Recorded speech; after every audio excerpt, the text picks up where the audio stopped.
तुम्हें result celebration में आने से कोई नहीं रोक सकता, कोई नहीं रोक सकता। तुम तो वैसे 80-90% तक सही कर रहे हो, किसी का कोई एक दो क्लास रह भी गई हो, तो इस कारण मैंने 50-60% वाला वर्ड यूज किया। And you have it in you to make it big. अपने दिमाग में कभी भी कोई भी नेगेटिव थॉट ना आने दें कि मैं रिजल्ट सेलिब्रेशन पे नहीं आऊंगा, आने ही ना दें। ऑलवेज एम बिग, इतना बड़ा सोच के चलो कि ये काम तो करना ही करना है। And I can assure you we will be standing together on that result stage. और हम बातें कर रहे होंगे कि सर क्लास 11th में ये पढ़ा था, 12th में ये पढ़ा था, बड़ा मजा आया, बड़ा मजा आया, बड़ा मजा आया। क्लास 12th में भी ये जो टॉपिक्स है ना सारे, इंडक्टिव, रेजोनेंस, हाइपर कॉन्जुगेशन, ये क्लास 12th स्टार्ट होने से पहले भी रिवाइज करानी है मेरे को। बट उसके सहारे मत बैठो, आज पढ़ो, आज रिवाइज करो।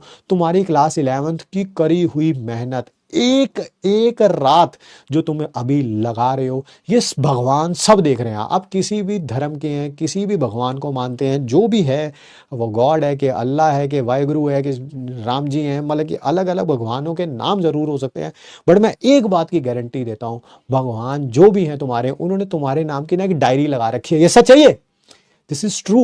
तुम्हारे नाम की एक डायरी लगा रखी है जो तुम रोज सारा दिन करते हो ना। देखो तुम हर किसी से झूठ बोल सकते हो, तुम मुझसे झूठ बोल सकते हो, तुम मम्मी पापा से, दोस्त से, यार से, रिश्तेदार से, टीचर से, किसी से भी झूठ बोल सकते हो। एक ऐसा पर्सन है जिससे आप कभी झूठ नहीं बोल सकते, एंड दैट इज गॉड। उसने तुम्हारे नाम की डायरी लगा रखी है, जो तुम रोज करते हो ना, रोज वो रोज डायरी में नोट कर लेता है। तुम जितनी मेहनत करते जाओगे ना, पेपर कैसा भी आ जाए, कैसा मतलब कैसा भी आ जाए, बहुत आसान, बहुत मुश्किल, ऐसा वैसा जैसा, जिस दिन उसने डायरी में लिख दिया ना भगवान ने कि ये तो इस साल सेलेक्ट होगा ही होगा, इसने इतनी मेहनत करी है, तो वहां तुम सेलेक्ट हो गई होगे। मैं आपको अपनी लाइफ की बात बता रहा हूँ, है ना। कभी एक लाइफ में एक एग्जाम का एक सब्जेक्ट मेरा बहुत वीक रह गया था। मैं सच बात बता रहा हूँ आपको, बिल्कुल अपना, I am putting my heart on my sleeve and I am telling it to you. बहुत वीक रह गया था, ठीक है। बट एग्जाम से 3-4 महीने पहले मेरे को इस बात का एहसास हुआ। बाकी सारे सब्जेक्ट बहुत अच्छे थे, बहुत अच्छी प्रिपरेशन थी, बट एक पर्टिकुलर सब्जेक्ट जो है बहुत वीक रह गया था। एग्जाम से 3-4 महीने पहले मुझे इस बात का एहसास हुआ, मुझे अपनी गलती का एहसास हुआ, है ना। बच्चे होते हैं, कभी कभी गलतियां कर देते हैं। मैंने लास्ट के 3-4 महीने, क्योंकि बाकी सब्जेक्ट तो तैयार हो ही चुके थे, मैंने सिर्फ उसी पे ध्यान दिया, सिर्फ उसी पे ध्यान दिया। यू विल नॉट बिलीव, जो जो और अच्छा खासी मेहनत करी, रोज के 5-5, 6-6 घंटे सिर्फ उसी सब्जेक्ट को जा रहे थे, ठीक है।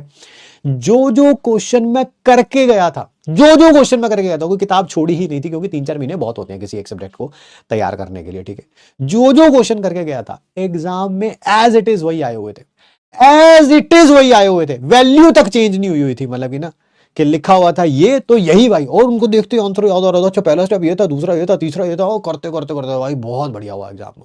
तो आई बिलीव कि आप कभी भी थोड़ा पीछे रह सकते हैं, रह सकते हैं। हम भी इंसान हैं, शायद हम भी कभी ना कभी किसी एग्जाम में, किसी टॉपिक में, किसी सब्जेक्ट में पीछे रहे होंगे, but that does not mean कि जो आज तुम्हारी स्थिति है वो तुम्हारी परमानेंट स्थिति है, नहीं है।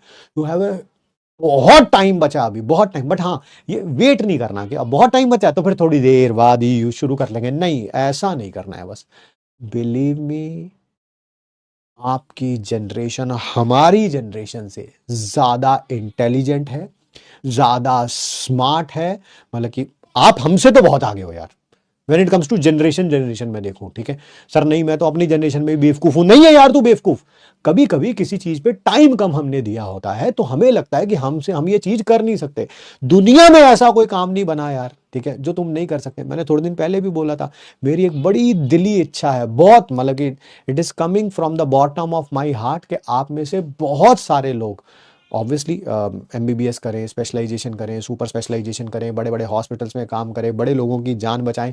बट मेरी एक और दिल का एक कोना जो बहुत पर्सनल है मेरे लिए, मैं ऐसा भी चाहता हूं कि तुम में से कई ऐसे लोग हों जो कि आज तक कई ऐसी बीमारियां हैं जिनकी दवाइयां ही नहीं बन सकी, उनकी रिसर्च के ऊपर काम करें, हजारों लाखों लोगों को एक जिंदगी का वरदान दें। And I can bloody see it, मैं ये देख पाता हूं। यस, मैंने तुम्हारी शक्ल नहीं देखी, बट क्या ये ऐसा होगा? बिल्कुल ऐसा होगा, बट हाँ टाइम लगेगा, हर एक चीज के लिए टाइम। मैं कहूं कि कल ही ऐसा हो जाएगा, तुम कल ही कोई नोबेल प्राइज के लिए नॉमिनेट हो जाओगे, नहीं ऐसा नहीं होगा, समय लगेगा, but you will do many many many bigger things in your life.